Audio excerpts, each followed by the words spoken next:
A day before, police responded to a shots fired call at West Market Street in Bolivar. A search was put out for the suspect, described as a black male wearing a white hoodie, dark pants, and white shoes. With taser guns ablazing, to yell commands at him, for him to raise his hands and say, "What are you doing? What are you doing? Stop."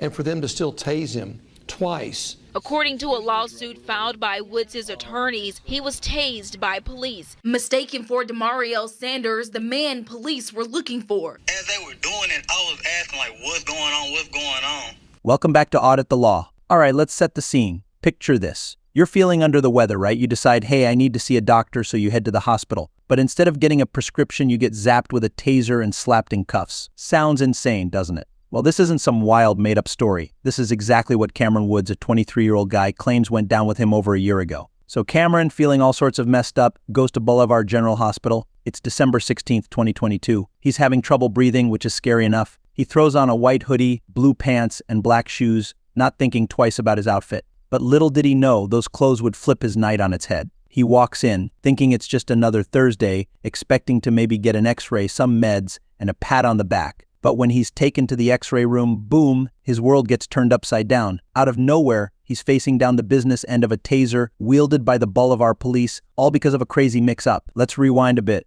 The night before, the cops were called to a shots-fired situation. They're on the lookout for a suspect described pretty vaguely black male, white hoodie, dark pants. Fast forward, and there's Cameron fitting the bill to a T, except for one tiny detail: he's not the guy. His lawyer, Jeff Rosenblum, paints this vivid picture of confusion and chaos, with Cameron getting tased not once but twice, handcuffed, all while he's trying to figure out what the hell is going on. The cops, thinking they've got their man, don't realize their mistake until it's too late. The city's lawyer, Dale Condor, tries to explain it away, saying the cops thought Cameron was their guy. They see him, tell him to show his hands, and when he doesn't react fast enough, they tase him.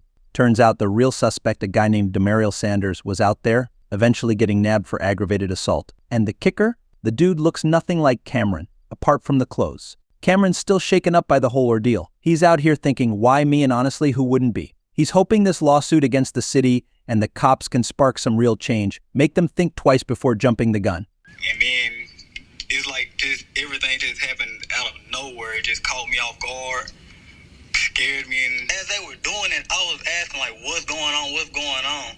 They weren't telling me anything. I spoke with the attorney representing the city of Bolivar and the two officers involved, Granville Lloyd and Alan Sides. He said the police thought Woods was the man they were looking for. The officers were under the impression that the individual in this examining room, x-ray room, was the person they were looking for and fit the description. Sanders was later arrested for aggravated assault. Woods' attorney said the biggest difference between Sanders and Woods was the difference in hair length. It kind of messed me up because, like, I never thought I would go through something like that.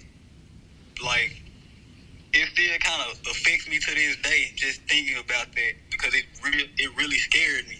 And what about the body cam footage? Locked up tight because it happened in a hospital. They're saying, now you can't see this unless there's a court order. So here we are, folks. A tale of mistaken identity, of a routine hospital visit turning into a nightmare. It's a stark reminder of the crazy world we live in, where a simple choice of clothing can lead to a world of trouble. Let's hope Cameron's story can be a catalyst for change, for better training, policies, and most importantly, accountability. What a wild ride. We want to thank you all for tuning in. Make sure to subscribe, as we will keep you updated on this story as it develops.